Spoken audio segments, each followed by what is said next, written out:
You definitely didn't know anything about this battle. In the middle of the 13th century, the fragments of the once great Byzantine Empire were fighting desperately for survival.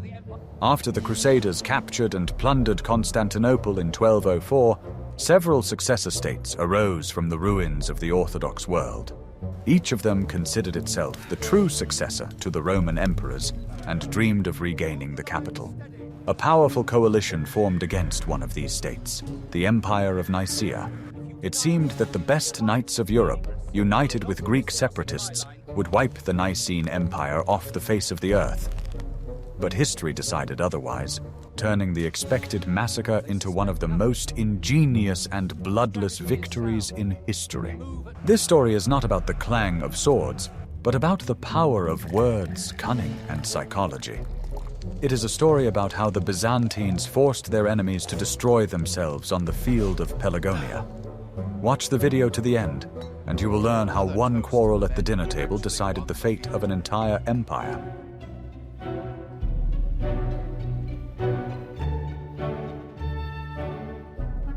What if I told you that the greatest victories are won not with swords, but with words? To understand the events of 1259, we need to look back to the moment when a unified Byzantium ceased to exist. In its place, three main centers of power emerged, three fragments of the imperial eagle. The strongest and most ambitious of these was the Empire of Nicaea, located in Asia Minor. Its rulers, the Palaiologos dynasty, considered themselves the legitimate emperors in exile. Their main and only goal was to return to Constantinople. In the west, in the Balkans, was their main Greek rival, the Despotate of Epirus. Its rulers, the Komnenos dukes, also claimed the Byzantine throne. They considered the Nicene rulers to be upstarts and were ready to do anything to be the first to enter the Holy City. The third player was the Latins, European knights who had established their states on conquered lands. The key among them was the Principality of Achaea in the Peloponnese. It was ruled by the valiant and famous knight Guillaume II de Villehardouin. Thus, the political map of the region resembled a complex chessboard. The Nicene, Epirot, and Latin factions were constantly at war and forming alliances against each other. It was a ruthless game in which everyone pursued their own goals. The Nicaean emperor, Michael VIII Palaiologos, was a master of this game. He understood that brute force was not always the key to victory. Diplomacy, espionage, and the ability to find his enemies' weaknesses were his main weapons. The despot of Epirus, Michael II Komnenos Doukas, on the other hand, was a proud and ambitious man. He trusted no one and believed that only military power could secure his throne. This pride became his Achilles' heel. The Latin knights, in turn, brought their feudal traditions to Greece. They valued honor, valor in battle, and loyalty to their lord.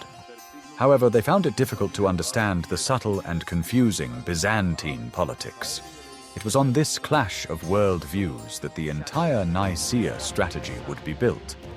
Michael VIII decided not only to defeat his enemies, but to make them believe in their own defeat. This was a task for a genius of intrigue. What do you think is more important for victory, a strong army or cunning diplomacy? Share your opinion in the comments, and don't forget to subscribe to our channel.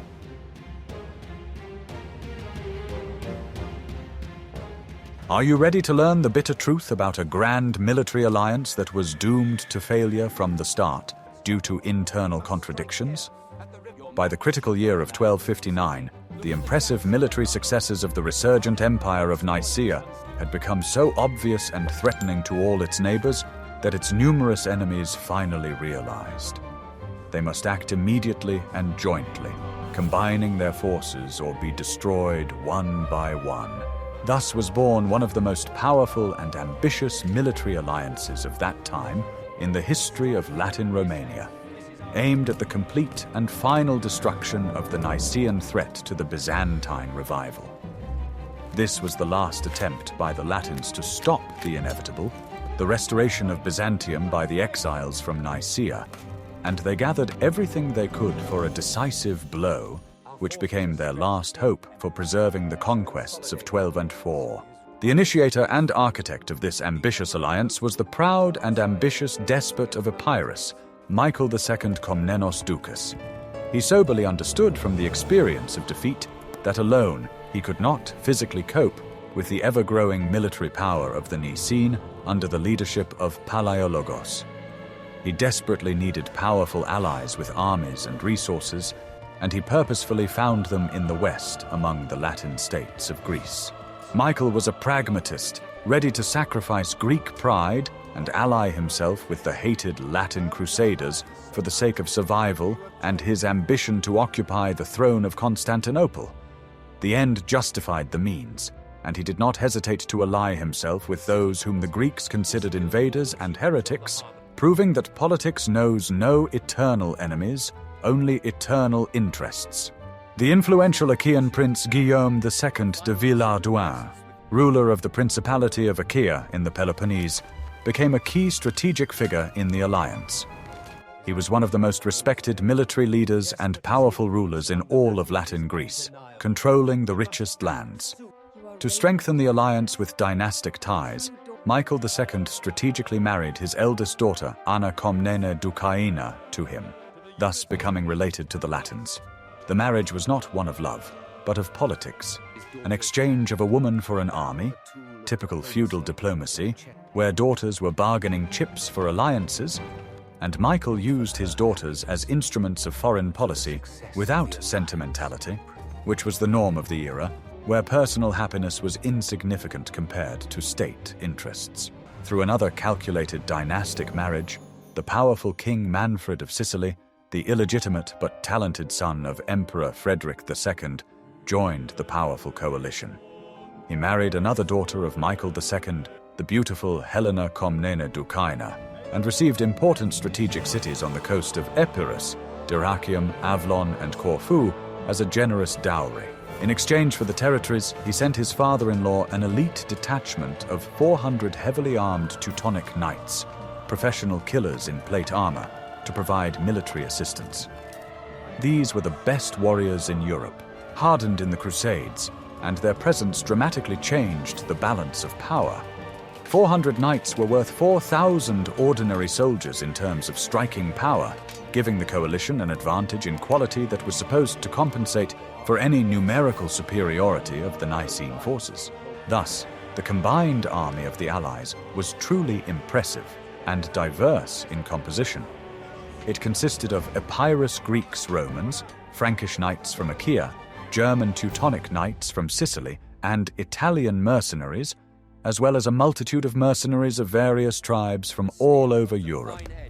In terms of total numbers and quality of armament, plate armor versus chainmail, it significantly, perhaps twice, surpassed anything that the Empire of Nicaea, with its limited resources, could urgently field.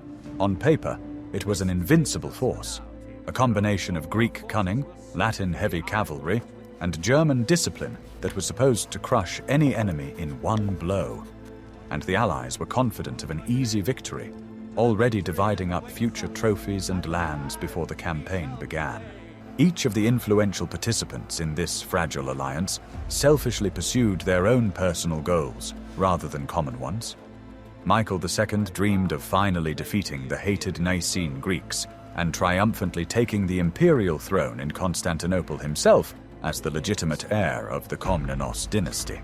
Guillaume de Villehardouin wanted to militarily crush the last strong Greek player in the Balkans and ensure the hegemony of the Latin Crusaders in the region forever, completing the conquest begun by their fathers in 1204. Each saw himself as the main beneficiary of victory and his allies as temporary tools for achieving his goals, which undermined the foundation of the alliance. It is impossible to fight effectively together when everyone is pulling the blanket over themselves and does not trust the other, fearing to be deceived after victory. Manfred of Sicily, ambitious in turn, strategically sought to expand his political influence in the Balkans and create a Mediterranean empire. The knights he sent were only the vanguard of his future large-scale conquests in the region. The alliance was formally sealed with solemn oaths on the Bible and dynastic marriages, but its fragile foundation was built on the shifting sands of mutual distrust, suspicion, and hidden contempt. It was a marriage of convenience without love, and all participants knew that it would last exactly until victory, after which the squabbling over the spoils and a new war would begin. But now, between former allies, the typical fate of coalitions based not on shared values, but on temporary interests against a common enemy.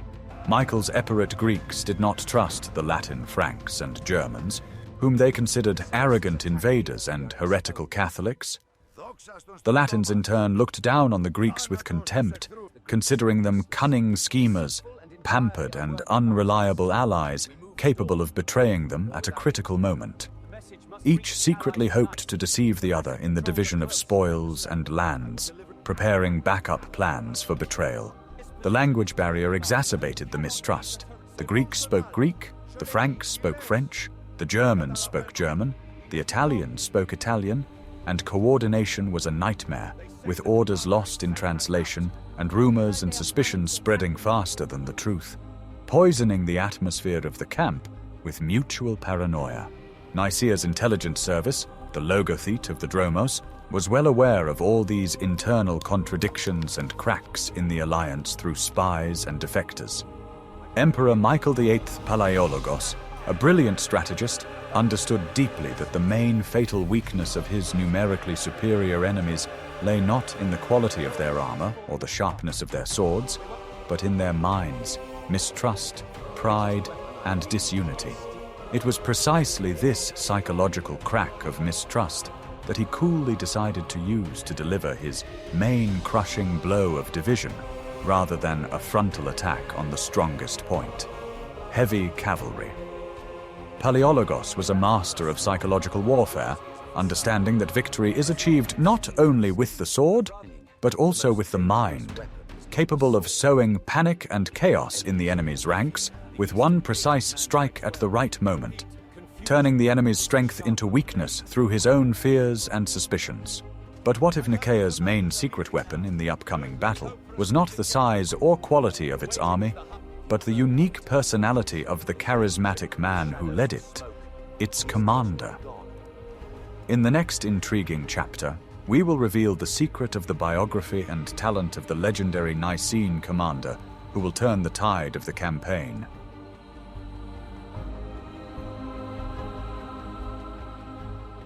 I will reveal the most closely guarded secret, how one man, not being the emperor, changed the course of history. When Michael VIII learned of the formation of an enemy coalition, he found himself in a difficult position. His best troops were busy on other fronts. He had to assemble an army from whatever was at hand. It consisted of Nicaean soldiers, as well as mercenaries, Polovtsians, Turks, and Hungarians. In terms of numbers, it was significantly inferior to the combined forces of the enemy. The emperor did not place himself at the head of this motley army, but his younger brother, the Sebastocrator, John Palaiologos. This choice was not accidental. John was not just a member of the imperial family, he was the most talented commander in Nicaea. He combined qualities rarely found in one person. He was a brave warrior, but at the same time a calculating and cunning strategist. Unlike European knights, he believed that victory achieved by intellect was more valuable than victory achieved by the sword. John thoroughly studied his opponents. He knew about the pride and hot-temperedness of Michael II of Epirus. He knew about the knightly straightforwardness and somewhat overconfident nature of Guillaume de Villehardouin. He understood that engaging in open battle with superior enemy forces would be suicide. His only chance was to destroy the enemy alliance from within. The plan he devised was bold and risky, but ingenious in its simplicity. He decided not to fight the army, but its leaders. His weapons would be rumors, misinformation, and psychological pressure. He intended to play on their ambitions, fears, and mutual distrust. John Palaiologos was a true heir to the Byzantine traditions of warfare. He remembered the teachings of ancient strategists who taught that the best battle was the one that was avoided. His goal was not to destroy the enemy army, but to force it to disperse without a fight. The entire subsequent campaign became a one-man show in which John was both the director and the main performer. He led his army not into battle, but into a performance. the finale of which he had already written. This campaign was to be his masterpiece, the pinnacle of Byzantine military art. He had to prove that intelligence and cunning could overcome any force, even the most powerful.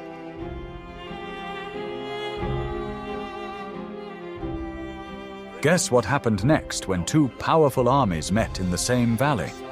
Upon receiving his orders, John Palaiologos swiftly led his army to the Balkans. His march was so rapid that it took his allies by surprise. He moved along bypass routes, avoiding major clashes. His goal was not territory, but the enemy army itself. He knew that sooner or later he would have to face it head-on. Upon learning of the invasion, the allies gathered all their forces and moved to meet the Nicene army. They were confident of victory. Their army was larger, better armed, and consisted of renowned warriors. The two armies met on the wide plain of Pelagonia in northern Greece. This place was ideal for a large battle. There were no narrow gorges or dense forests where an ambush could be set up. The opponents set up camp a few kilometers apart. There was a lull before the storm. Both sides were preparing for the decisive battle that would determine the fate of Byzantium. The mood in the Allies' camp was buoyant. Guillaume de Villehardouin, addressing his knights, said that the battle would be a walk in the park. He was confident that the mere sight of his steel-clad cavalry would put the Nicene forces to flight. In the Nicaea camp, on the contrary, all was quiet and calm. John Palaiologos did not make any loud speeches. He ordered his soldiers to rest and prepare, but his main plan was already in motion. He sent his light cavalry mercenaries, Polovtsians and Turks, ahead. Their task was not to engage in battle, but to constantly harass the enemy. They circled around the Allies' camp, showering them with arrows and giving them no peace. This tactic wore down the knights. They were forced to remain in their armor under the scorching sun. But the main effect was psychological. The Nicene forces demonstrated that they were not afraid and were ready to impose their rules of the game. The tension grew with each passing hour. Battle seemed inevitable. But John was in no hurry to give the order to attack. He was waiting for the right moment. What was the Nicenes' first move in this deadly chess game? In the next chapter, you will learn how the game of nerves began.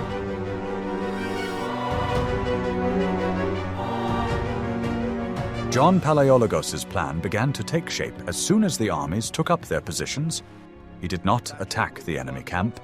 Instead, he began to attack the minds of its commanders. Nicaean agents and spies who had infiltrated the Epirus despot's entourage in advance began their work. They spread rumors, playing on old grudges and suspicions. Every word was carefully calibrated poison. The Epirats were whispered that the Latins actually despised them. They were told that after the victory, Guillaume de Villehardouin would take all the conquered lands for himself, leaving Michael II with only empty promises. This fell on fertile ground, as the Epirotes already disliked the arrogant Franks. At the same time, John began secret negotiations with Michael II himself. He sent him letters in which he appealed to their common Greek heritage. He convinced the despot that their enmity was a mistake that only benefited the Latin invaders. He offered Michael II to abandon his allies in exchange for guarantees of security and a favorable peace. He did not demand surrender, but offered an honorable way out of the situation. It was an offer that was difficult to refuse. A key role in this drama was played by Michael II's illegitimate son, John Ducas, nicknamed the Bastard. He was a brave warrior, but his origins made him vulnerable to insults, and the Latins gave him reason to be insulted. During one of the military councils, Guillaume de Villehardouin publicly insulted John the Bastard, questioning his loyalty. This was a huge mistake. Deeply offended, John the Bastard convinced his father that the Latins could not be trusted. Thus, John Palaiologos wove a complex web of intrigue. He used all means available: flattery, threats, false promises, and old grudges. He did not try to break up the alliance, he merely pushed it toward self-destruction. Instead of preparing for battle, the leaders of the coalition began to view each other with suspicion. The unity that had seemed so strong began to crack at the seams. All that remained was to deliver the final decisive blow. John Palaiologos was patient. He knew that the fruit had to ripen. He waited until the seeds of discord he had sown sprouted their poisonous shoots.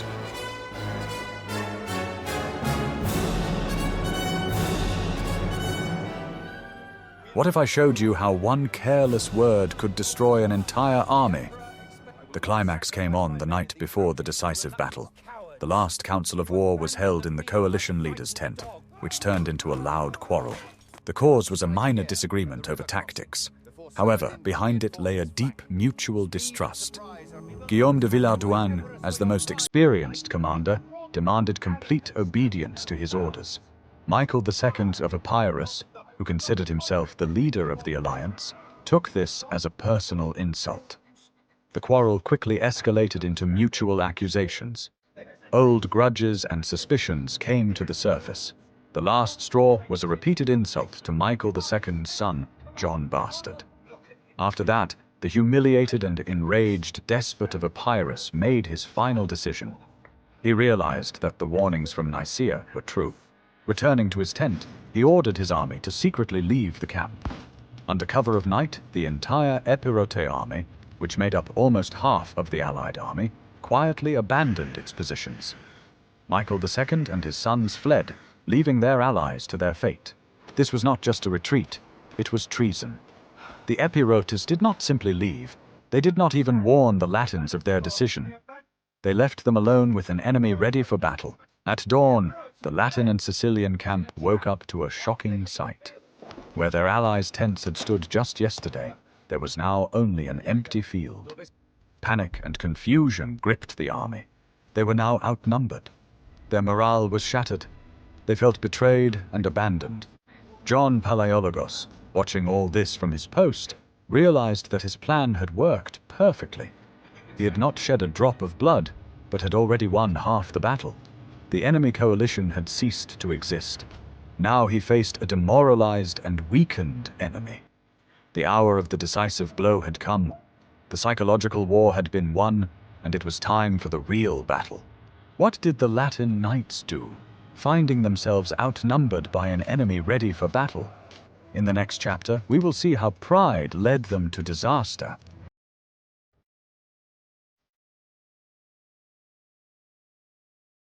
Despite the betrayal of his allies and his numerical inferiority, Guillaume de Villardouin decided to accept battle.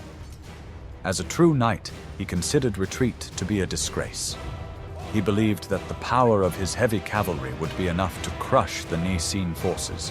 He lined up his warriors in battle formation. In the center stood the select Teutonic knights of King Manfred. On the flanks were the Achaean nobility and other Latin barons. Seeing this, John Palaiologos employed classic Byzantine tactics against heavy cavalry. He did not line up his infantry in a dense line for a frontal assault. Instead, he relied on mobility and long-range weapons.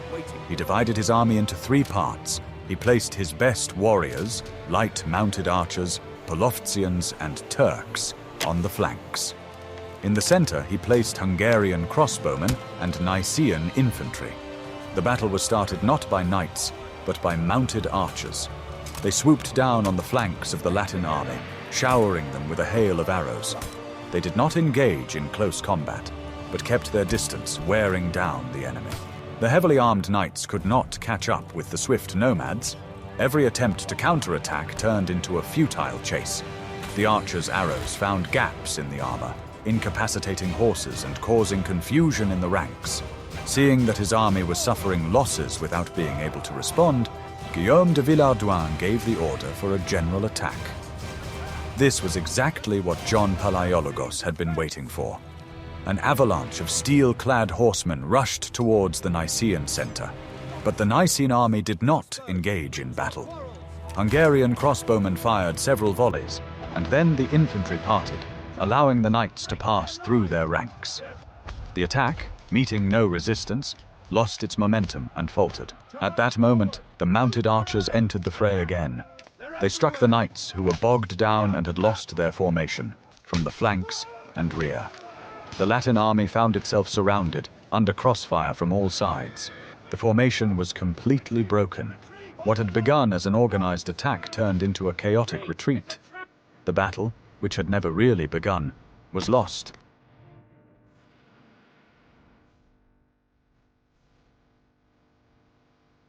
The defeat of the Latin army was complete.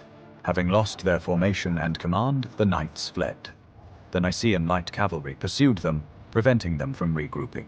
Many noble barons and knights were taken prisoner. Among them was the commander of the Teutonic contingent. However, John Palaiologos' main target was the leader of the entire coalition, the Achaean prince Guillaume II de Villard-Douai. Realizing that the battle was lost, the prince tried to escape. In the confusion, he separated from his men and fled the battlefield alone. He hoped to reach his estates and gather a new army. He discarded his knight's armor and spurs so that he would not be recognized.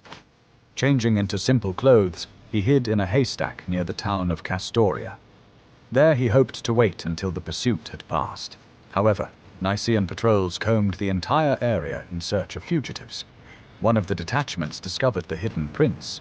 He was betrayed by his family teeth, which were well known from descriptions. The capture of Guillaume de Villard-Douai was the crowning glory of the victory at Pelagonia.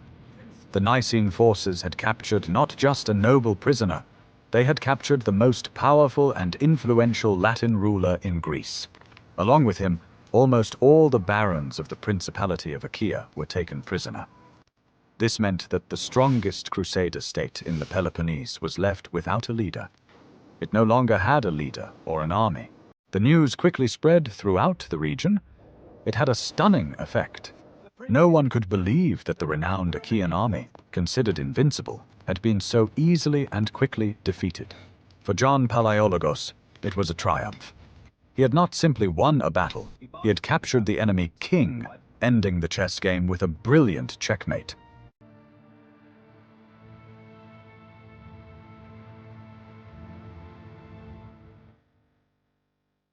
The consequences of the Battle of Pelagonia were swift and stunning.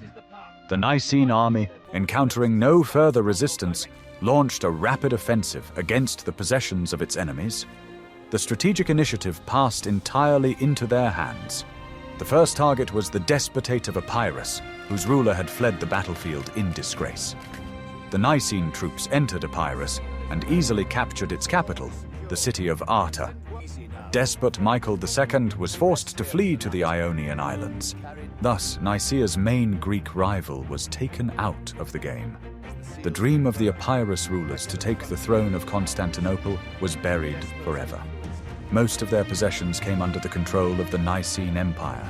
John Palaiologos then turned his attention southward to the Latin possessions. He invaded the Duchy of Thebes and forced its ruler to recognize the authority of the Emperor of Nicaea.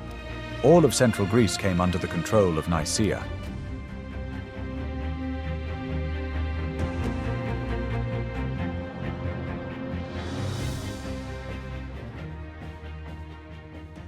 The crushing victory at Pelagonia in September 1259 was the golden key that finally opened the long-awaited gates of Constantinople, Tsargrad, to the exhausted empire of Nicaea.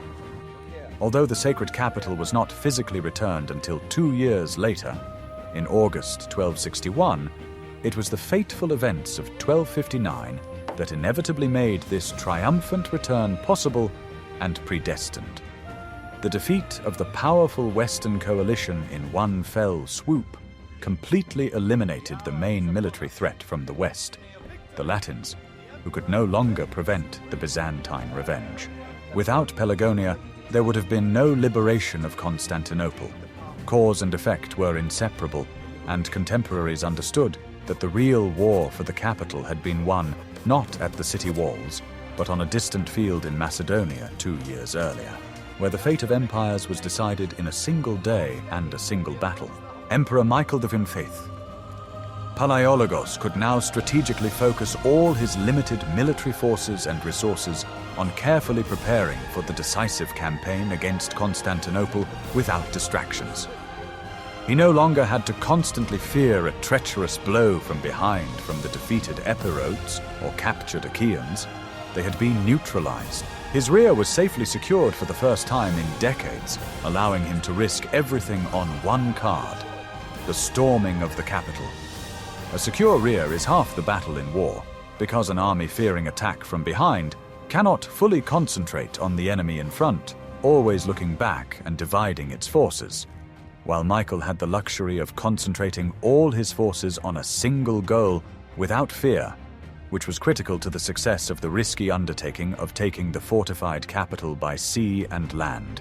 The capture of the powerful Guillaume de Villardouin in battle gave the astute Michael VIII a powerful diplomatic trump card in negotiations, a living hostage of immense value.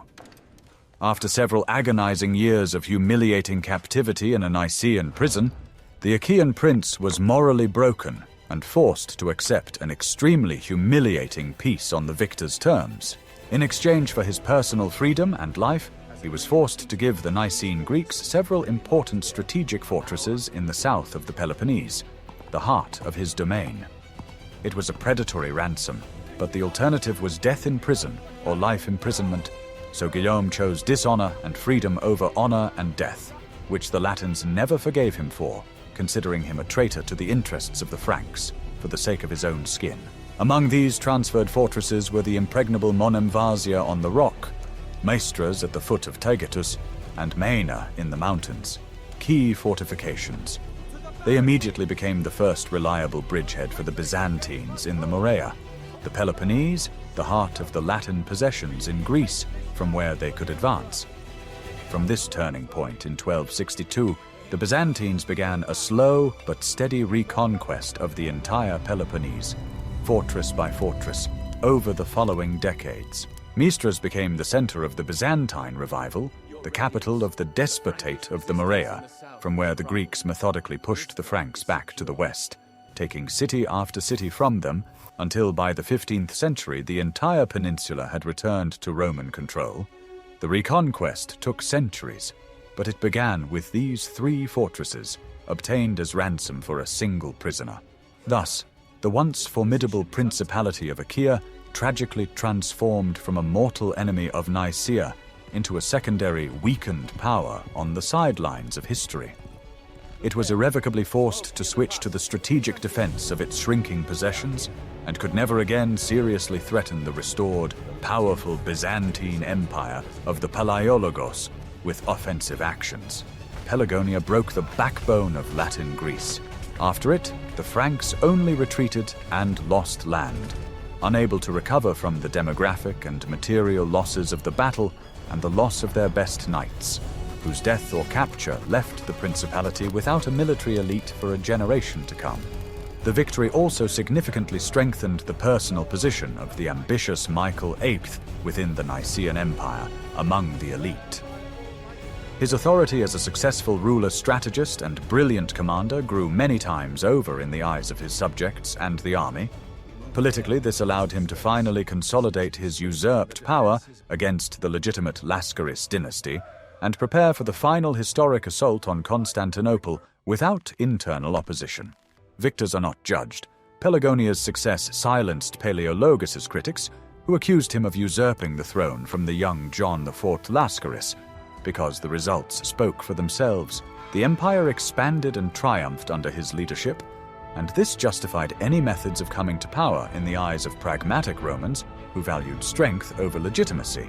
In the fateful July of 1261, a small reconnaissance detachment of the Nicaean commander Caesar Alexius Strategopoulos, sent on a routine reconnaissance of the capital's surroundings, accidentally discovered that Constantinople was virtually defenseless and unguarded, a stroke of luck. The emperor's Latin garrison and the powerful Venetian fleet had gone on a plundering expedition to the island of Nicaea, leaving the capital almost empty. Seizing this incredible opportunity, Strategopoulos decisively entered the city at night through a secret passage opened by Greek traitors.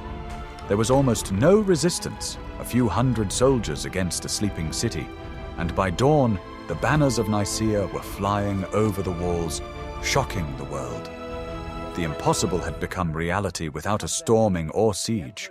The Latin emperor usurper Baldwin II Courtenay fled the palace in disgrace without a fight on a Venetian ship, abandoning his crown and treasury.